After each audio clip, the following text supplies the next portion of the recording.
it's going into the spin cycle. You can hear the water draining, but you hear the motor, but it's not spinning. Can you hear the motor?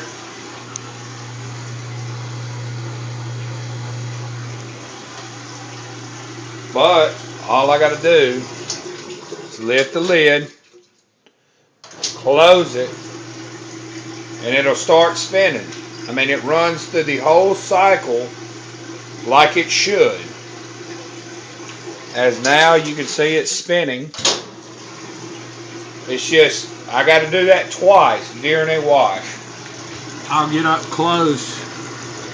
Whenever I'm doing my wash, I'll have to do it right about here. It'll start draining the water to start to rinse. And then also right about there, you'll see also. So here and here, I'll open the lid and it'll work fine. I've checked the lid switch. I bought a new timer and put the timer on there and sent it back. I ran it over and over, and it worked great.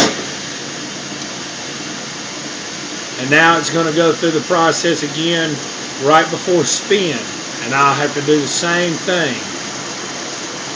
If anybody knows anything about washers, I appreciate the help. I got a Kenmore 70 series, and you see the controls I have.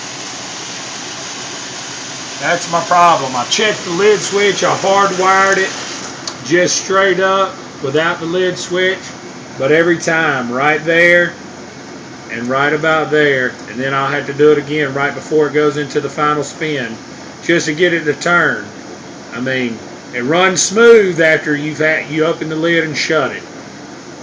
Any help would be great. Thank you.